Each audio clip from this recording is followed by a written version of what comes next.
출애굽기 27장 1절부터 8절 말씀 교독하겠습니다.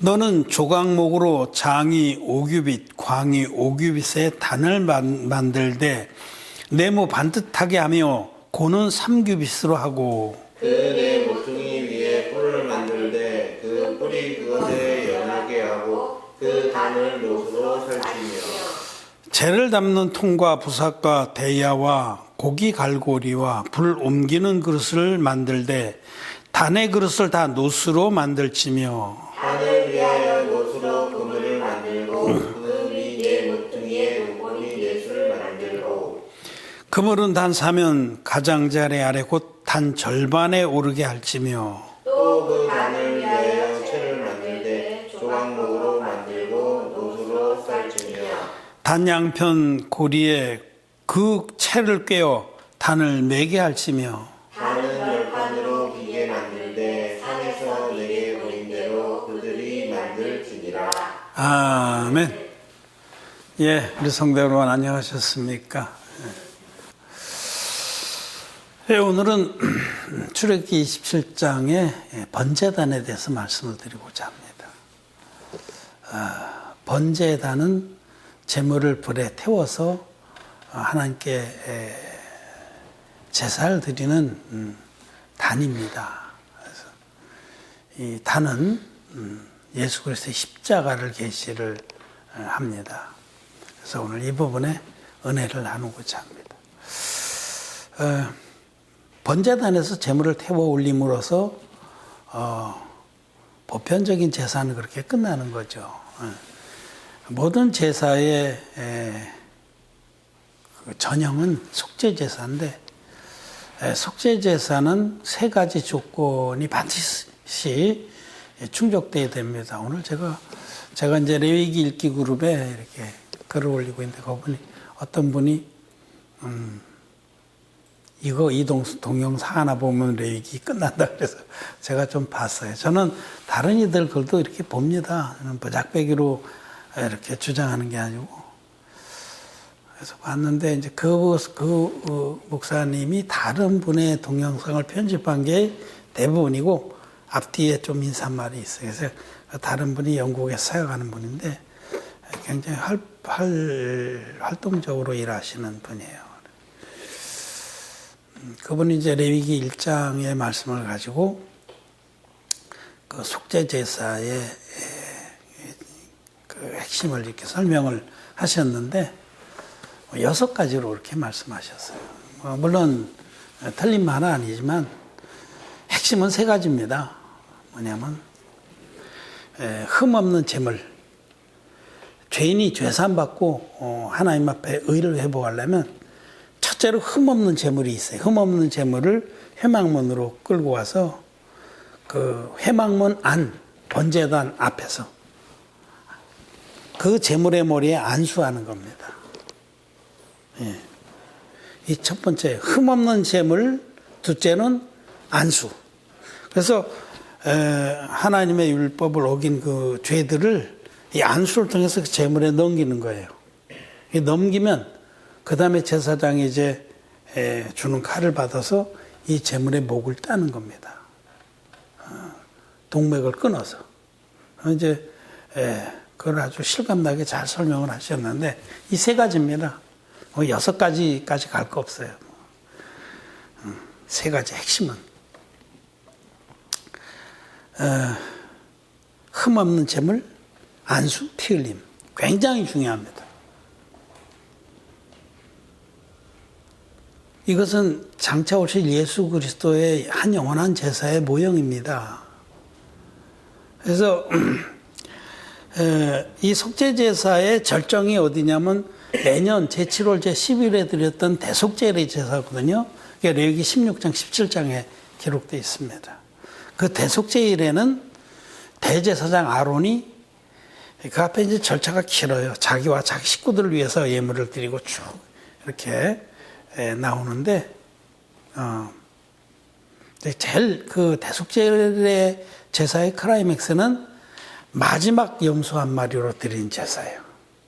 나머지 그 긴 절차가 다 성막 안에서 진행이 되고 백성들은 소리만 들었지 어디까지 지금 제사가 진행되는지 알 수 없는데 그 안에 성막 안에서의 모든 절차 끝난 다음에 맨 마지막에 클라이맥스에 또 클라이맥스에 대제사장 아론이 마지막 한 마리 남은 흠없는 수염소를 데리고 회막문을 열어 제끼고 밖으로 나옵니다. 그때 이스라엘 백성들이 다 회막에 모여서 그 마지막 한 마리 수염소로 드리는 제사를 바라보는 거죠. 그 흠없는 수염소에 아론이라는 대제사장이 그 머리에 안수를 합니다. 안수라고 이스라엘 백성의 지난 1년 동안의 죄를 고하는 거죠. 그러면 성경이 기록하기를 그 죄를 그 염소의 머리에 두어 이 안수를 하고 죄를 고하면 죄가 염소에게 넘어갔다는 거예요. 넘어갔다. 그걸 전가라고 합니다. 이 전가라고 할 때 옮길 전자와 심을 가자를 쓰는 게 맞습니다. 사전에는 안 나와 있어, 심을 가자가. 그렇게 된 전가는 오늘 그 설명한 분도 전가라는 말을 잘 썼어요. 그래서 이 안수가 죄를 넘기는 전가라고 거기까지 말씀하시길래 제가 마음을 두근두근해서 혹시 이분이 이 진리의 복음을 온전히 깨닫고 또 증거하는 것이 아닌가 참 두근거렸어요. 그럼 얼마나 반가운 일이에요. 그런데 한편으로는 진리의 복음을 온전히 깨닫고 증거했다면 그 자리가 목사님들 많이 모아놓고 설교하는 자리인데 그런 자리에 쓰기 어렵습니다. 왜냐하면 이단이라고 찍히고 이미 찍혔을지도 모르기 때문에.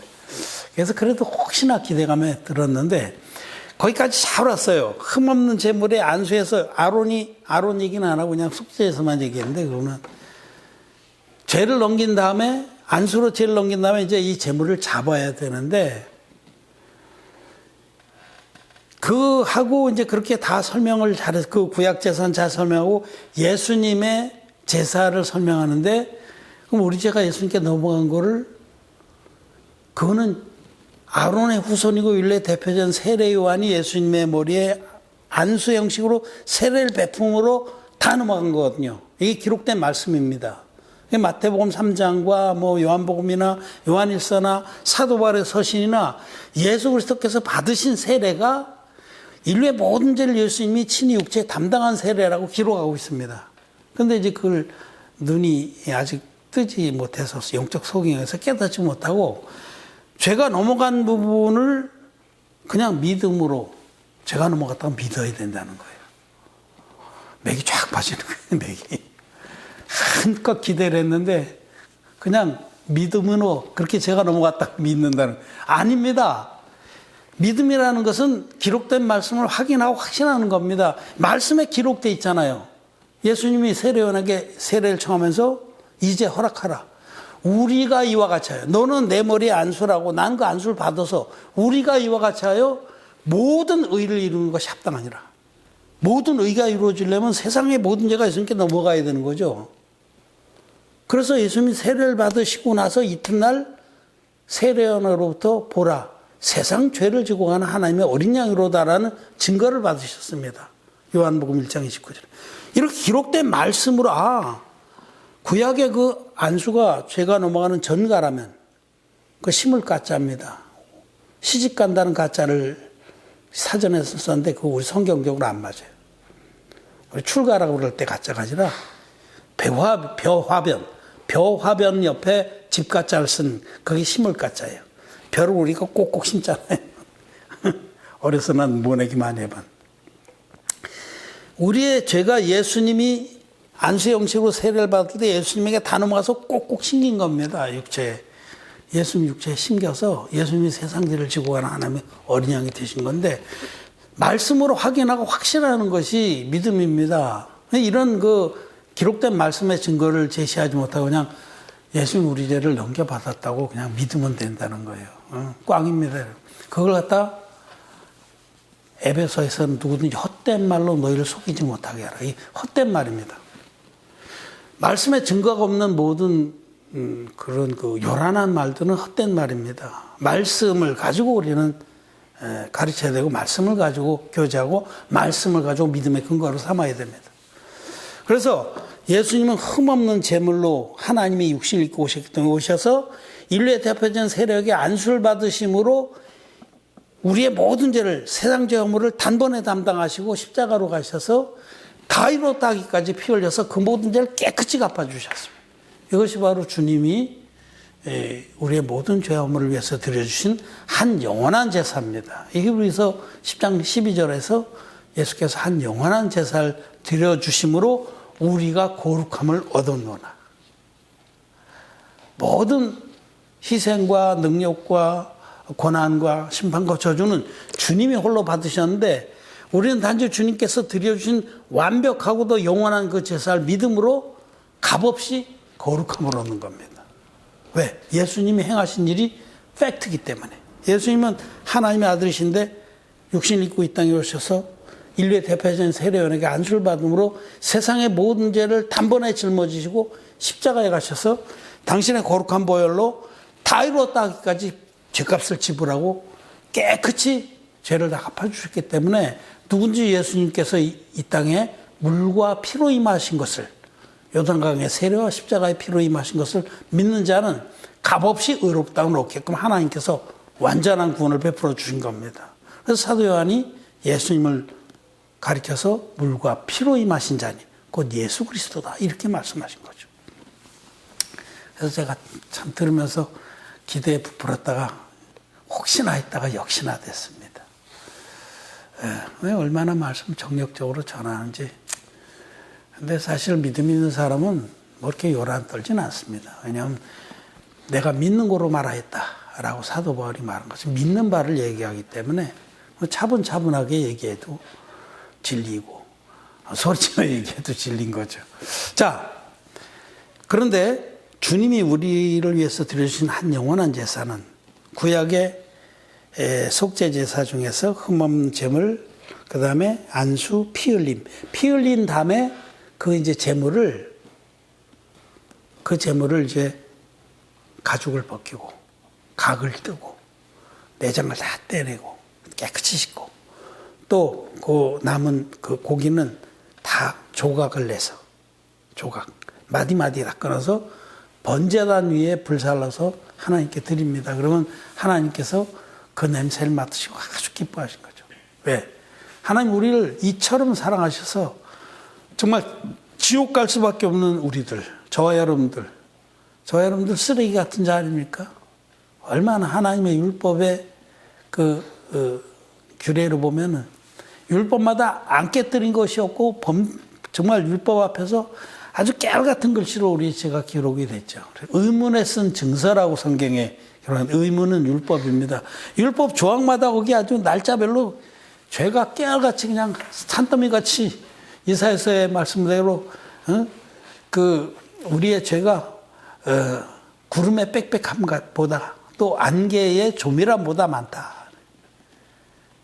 자기가 어떤 자인지를 정직하게 바라보는 사람은 자기가 얼마나 쓰레기만도 못한 자인지를 인정합니다. 그래서 정말 심판받아 마땅한 우리들을 위해서 하나님 당신의 외아들을 아낌없이 대속의 제물로 내어주셔서 예수님이 구약에 정해주신 것 공의한 법대로 우리 죄를 담당하시고 죄값을 주님이 치러주셔서 우리는 값없이 주님이 행하신 그 의로운 일을 믿음으로 죄사함을 받고 하나님 자녀가 되고 의롭게 되어서 의롭다고 불러준 게 아닙니다. 의롭게 된 겁니다. 칭의가 아닙니다. 득의입니다. 하나님의 의를 얻어서 우리는 의인이 됐습니다. 복음을 비슷하게 말하는 복음주의자들이 많이 있어요. 예수님 십자가의 보혈로 우리 죄를 다 갚아줬기 때문에 우린 죄가 없다. 이렇게 복음주의자들 그렇게 얘기를 해요. 죄가 없다는까지 말하는데 그러시면 의인입니까? 라고 물어보면 그 말은 못합니다. 의인입니까? 라는 못해요. 그러니까 죄가 있다는 말이죠. 마음에 죄가 있으면 의인은 아닙니다. 그냥 기독죄인입니다. 그래서 마음에 죄가 있는 그 예수 믿는 사람들이 이것을 어떻게든지 끼워 맞추기 위해서 칭의론을 만들어낸 겁니다. 죄는 있지만 예수님의 보혈을 의지하니까 의롭다고 불러준다. 의인은 아니에요. 의롭다고 불러주는 거예요. 그거 아닙니다. 하나님은 그렇게 안 하십니다. 죄인은 죄인, 의인은 의인이죠. 마태복음 25장에 주님께서 다시 재림하셔서 심판의 보좌를 베풀고 마치 목자가 양과 염소를 나누듯이 죄인들은 좌측에 의인들은 우측에 세우리라. 죄가 있으면요, 그 왼쪽에 선 죄인들이 나중에 주님께만 항변해요. 주여, 우리가 언제 그렇게 안 했습니다. 그거 믿는다는 거예요. 예수님 믿었지만은 죄사함 못 받은 기독교인들은 그냥 염소처럼 영원히 꺼지지 않는 불에 들어가는 겁니다.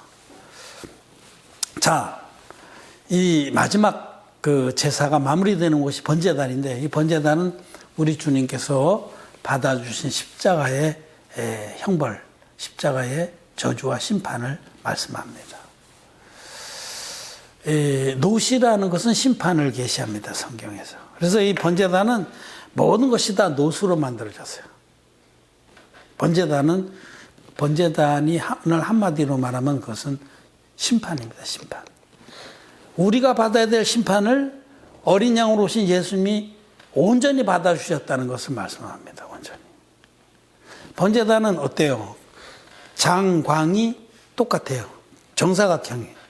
위에서 보면 5규빗. 5규빗이면은 45cm를 잡거든요, 큐빗을. 그러면 2.5m에서 25cm 빠지니까 2.25. 한 팔보다 한 팔 하면 170 정도 되니까 반팔 정도 더 나가요. 한 팔 반. 한 변이 한 팔 반. 이쪽으로 한 팔 반, 이쪽으로 한. 높이는 3규빗. 3규빗이면은 135cm. 낮죠? 요거 낮다는 것을 주목해야 됩니다. 낮아요, 요만큼. 높이는 성인이면 누구든지 들여다볼 수 있어요. 그렇게 노수로 만드는데,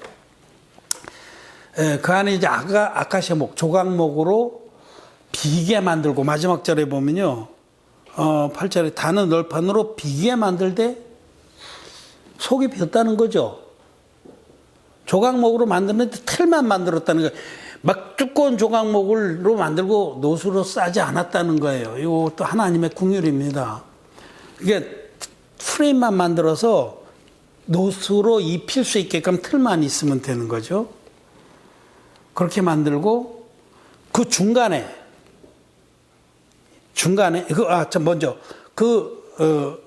번제단이 한 팔 반 정도 되는 번제단 좌우로, 그리고 높이는 3규빗 되는 번제단에 4규탱엔 뿔이 있어요, 뿔. 뿔도 심판을 상징합니다, 뿔. 예. 또 노수로 쌌죠. 그리고 또, 그 번제단 중간에 그물을 쳤습니다. 그물을. 재는 떨어지고 나무와 불씨는 남아있는 그물을 쳐서 그 그물들이 중간에 번제단 속에 네 고리 속에 달려 있어요. 그렇게 구조로 되어 있고, 바깥 위쪽에 네 고리가 있어서 채를 껴서 조각목으로 만들고 노수로 감싼 채를 껴서 이동식으로 됐다는 거죠. 이런 것이 번제단이에요. 이 번제단 말씀드린 대로 그 외에 여러 기구들이 있어요.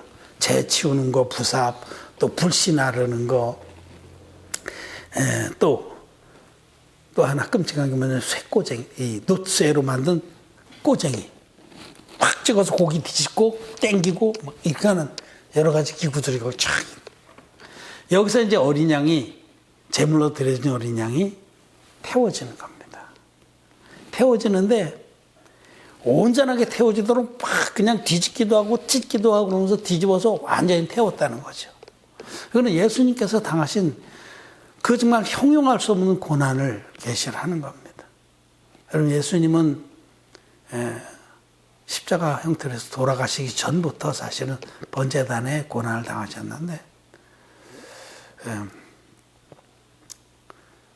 그 가죽 채찍으로 매를 맞으셨어요. 십자가에 달리기 전에 먼저 채찍질을 해서 사람을 고반 죽여놓습니다. 로마에서 형벌에 쓰이는 채찍은 길어요. 우리 팽이 치는 채찍이 아니고 가죽으로 된 것인데 깁니다. 막. 한 2m씩 돼, 가죽이. 그래서 뭐 이렇게 때리는 게 아니고 그 오늘 그 설교한 분도 그 설명을 잘 해줬는데 그 가죽 끝에 나부로 된 그런 쇠가 달려 있어요. 그래서 그게 있으니까 이제 채찍이 휙 날아가지고 그러면 이렇게 해서 휙 돌리다가 원심력으로 탄력을 받으면 착 때리면요 몸에 착 감기는 겁니다. 확 잡아당기면 살이 쭉쭉 떨어져 나. 여기 터지고 저기 터지고. 그래서 거반 다 죽다시피 하면은 이제 그때 예수님은 십자가를 지고 가셨어요. 그래서 가다가 여러 번 쓰러지셨죠. 누가 보면 십자가를 지고 영문 밖에 가셔서 거기 갈릴리 저 골고다 언덕 위에 이 팔목하고 발목에 못이 그냥 쇠를 두드려 만든 못이에요. 그게 수제못. 말뚝 같은 못이에요. 지금으로 치면 그거를 박았습니다. 막 살이 튀고 피가 튀면서 그러고는 달아 올린 거죠. 이렇게 박아서 올리는 거예요. 주님의 절규 소리가 들립니다. 그리고 주님이 십자가에서 6시간 동안이나 그 못 박힌 곳에서 피가 흐르고 고통해서 막 몸이 찢어지면서 입이 다 타들어가고 온몸에 피를 다 흘리시고 마지막에 다 이뤘다고 크게 외치시고 돌아가셨습니다. 그래서 주님이 받으신 그 고난과 또 능력과 모멸과 이런 것들은 상상할 수가 없습니다. 번제단에서 어린 양이 온전히 태워주셔야지 그렇게 당신의 몸으로 몸을 제물로 삼아서 한 영원한 제사를 드려주셨다. 그것이 번제단의 의미입니다. 번제단이 이와 같이 심판의 장소이고 저주의 장소입니다.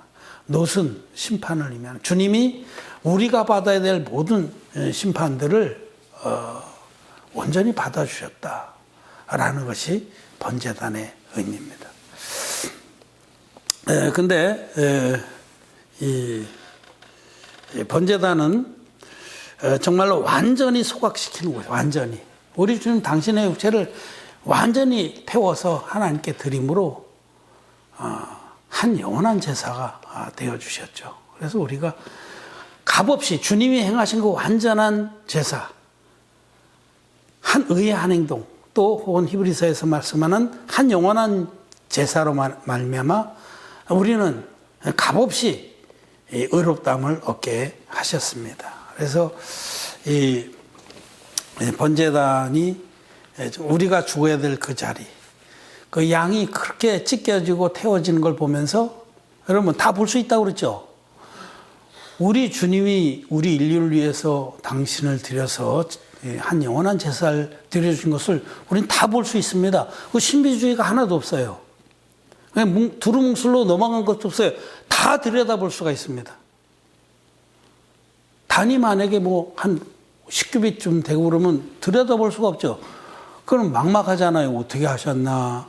우리를 위해서 어떻게 구원의 역사를 베푸나 알 수가 없는데 우리 주님은 우리가 밝히 보고 믿게끔 해놓으셨다는 거예요. 번제단은 높지 않습니다. 그리고 중간에 그것도 또 중간에 그물이 있어요. 그러니까 그물이 있는 것은 한 70cm 정도도 안 되는 곳에 땅에서 그물이 있는 거죠. 우리가 율법의 그물로 우리를 건져내면은 죄 없다 할 자가 아무도 없는데 우리 주님께서는 의문에 쓴 모든 증서를 깨끗이 도말해 주시기 위해서 그 그물 위에서 당신의 몸으로 완벽한 제사를 드려주신 겁니다. 여기 번제단에 보면 네 괴팅의 뿔이 있습니다. 이 뿔은 뿔도 심판을 말해. 에레미야서 17장 1절에 보면 유다의 죄는 금강석 끝 철필로 기록되되 그들의 마음판과 그들의 단뿔에 새겨졌거늘 이렇게 기록되어 있거든요. 그 유다의 죄를 할 때 유다만을 말하는 게 아니고 대표 원리입니다. 우리 모든 사람의 죄는 반드시 기록하십니다. 하나님께서. 어디 기록하냐면 첫째 우리 마음판에 기록해요. 마음판에 기록하기 때문에 주님의 진리의 복음으로 죄사함 받지 못한 사람들은 그 죄가 절대로 안 없어집니다. 절대로 안 없어집니다. 제가 돌아가신 우리 어머니한테 복음을 전한 적이 있어요. 어머니가 이제 복음을 듣더니 당신이 그때는 어려울 때니까 우리 형제들이 5형제가 살아남았는데 8을 낳았대요. 8을 낳았는데 그 후에도 또 생기고 해서 막 낙태시키는 것도 있고. 낳아서 기르다 죽은 건 뭐 어쩔 수 없지만 어머니가 낙태시킨 거, 그 당시에 어려울 때에 그 애 때문에 굉장히 괴로웠어요. 그 죄가 지워지지 않는 거예요. 우리 보통 조그만 죄들은 그냥 이렇게 잊어버리는 거지, 절대로 마음판에 지워질 수가 없습니다. 그런데 그런 큰 죄는요, 그거는 예수 그리스도께서 물과 피로 임하셔서 온전하게 우리의 죄를 없으시니 진리의 복음으로 마음에 확증이 되기 전에 절대로 안 없습니다. 그럼 죄는 주님이 들이신 물과 피의 복음 외에는 씻어질 수가 없습니다. 그리고 피 흘림이 없은 즉 사함이 없는 겁니다. 주님이 십자가에서 온전하게 당신을 들여서 한 영원한 제사를 드려줬기 때문에 죄가 사해져. 우리 어머니가 저한테 복음을 듣고 그 죄를 이제서야 벗었다고 그렇게 고백을 하셨어요. 마음판에 새겨진 죄가 예수님께 넘어가야만 됩니다. 언제 넘어갔습니까? 요단강에서 인류의 대표적인 세례요한에게 세례를 받을 때 인류의 모든 마음판에 기록된 죄가 예수님께 다 넘어간 겁니다. 또 한 군데, 이 죄는 우리 마음판에도 새겨지고 하나님 보좌 앞에 있는 심판책에 기록이 됩니다. 그래서 계시록 20장에 보면 사도 요한이 그 환상 중에 내가 보니 하나님께서 큰 보좌를 베풀고 거기 앉아 계신데 그 앞에 보니까 책들이 펴 있고 다른 한 책이 펴 있으니 생명책이라. 한쪽엔 책들이에요. 복수입니다. 복수. 그리고 책이 하나 펴 있어요. 그건 단수입니다. 그러니까 정말 주님께서 모든 사람이 구원받기 원하지만 구원받는 사람들의 숫자는 적다는 거죠.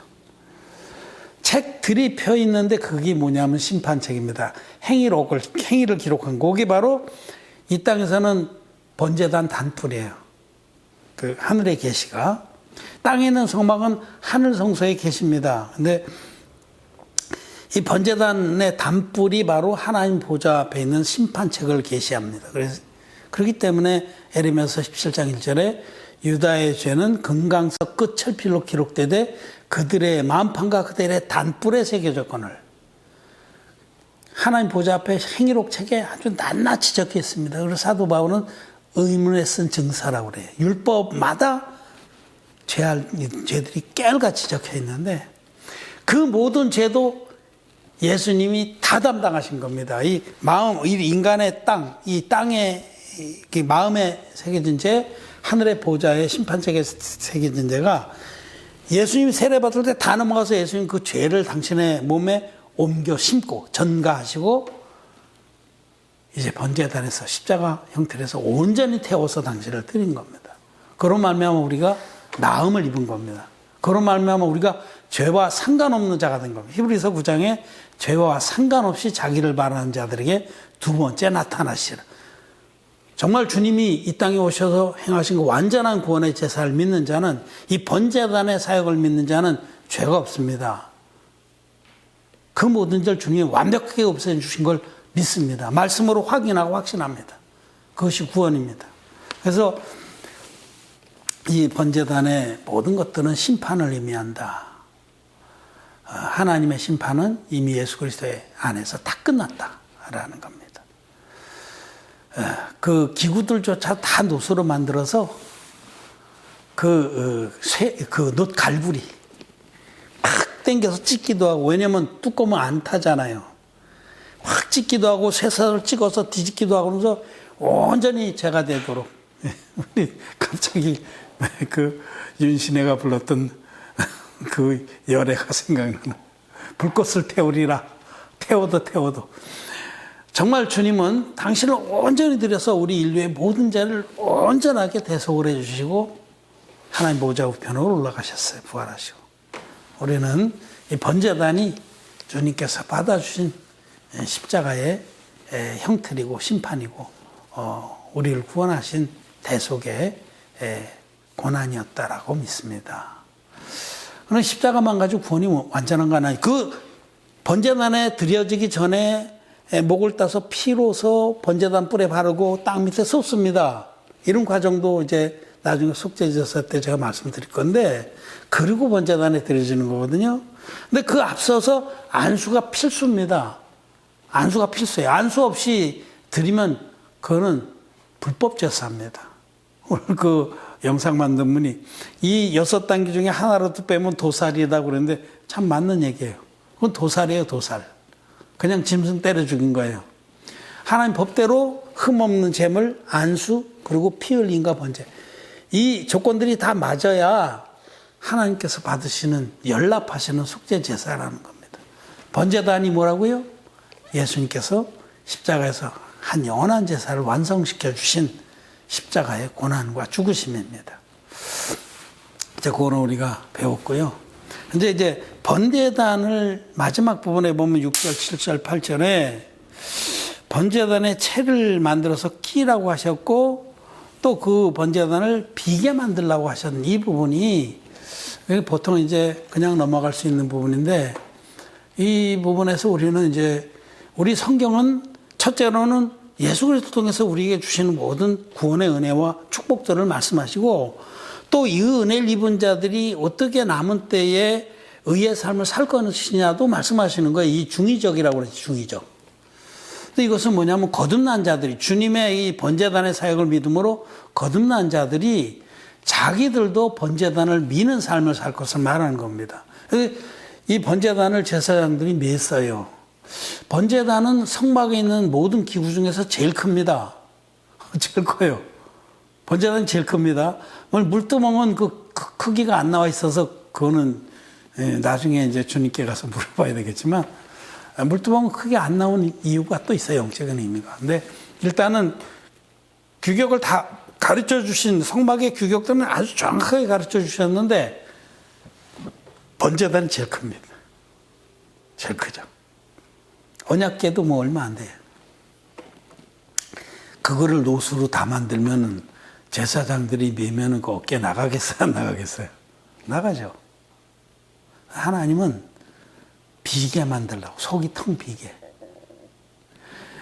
이 번제단이 십자가 아니에요? 그러면 거듭난 우리들도 주님의 제자의 삶을 살려면 자기를 부인하고 자기 십자가를 지는 겁니다. 그 말씀을 하시는 거거든요. 우리도 이 복음을 위해서 우리가 자기를 부인하며 자기를 희생하며 복음을 위해서 드리는 우리에게 십자가가 있는 거죠. 우리에게 고난이 있고 우리의 희생이 있습니다. 그 희생을 우리는 져야 됩니다. 우리도 우리의 십자가를 지고 영문 밖으로 주님을 따라가는 겁니다. 그럴 때 하나님께서 이 번제단이 너무 무겁지 않게 하셨다는 겁니다. 고린도서 10장에 말씀하시듯이 우리가 감당할 만한 시험밖에 우리에게 당하게 하지 않으시는 겁니다. 능히 당할 수 있게끔 비게 만들어 주셨구나. 우리가 복음을 위해서 살고 주님을 따라갈 때 우리에게 번제단이 있습니다만은 능히 질 수가 있다는 뜻입니다. 그게 번제단을 비게 만들어 주신 거예요. 또 번제단에 채를 껴서 네 기탱에서 매게 되어 있습니다. 이거는 연합을 말하고 교회를 말합니다. 그러니까 복음 전파의 번제단을 지고서 주님을 따라가는 제자들인데, 우리들의 제자를 주님을 복음을 섬기고 따라갈 때 반드시 교회가 있다는 겁니다. 교회가 연합해서 일을 하고 있는데 거기 마음을 합해서 우리는 능히 감당할 만한 십자가를 지고 주님을 따라가다가 주님께서 부르실 때 주님 앞에 가는 것이다. 예수님께서 초기 사역하실 때 가버나움에 가셨을 때 사람들이 너무 많이 몰려와서 중풍병자 하나를 주님께로 인도해 갈 수가 없어. 어떻게 했습니까? 지붕을 걷고 네 기탱에 줄을 달아서 예수님께 내렸죠. 그 사역이 바로 번제단을 미고 가는 사역입니다. 한 영혼을 살리기 위해서 우리는 우리들이 감당할 그런 번제단들을, 우리들이 감당할 십자가들을 같이 연합해서 지고 가는 것이다 라고 말씀하시는 겁니다. 오늘은 번제단에 대해서 그렇게 말씀드리고, 우리를 교회 안에 두셔서 이 번제단의 참 의미를 깨닫게 하시고, 또 우리도 우리의 번제단을 지고 주님을 따르게 하신 것을 찬양합니다. 감사를 드립니다. 말씀을 마쳤습니다.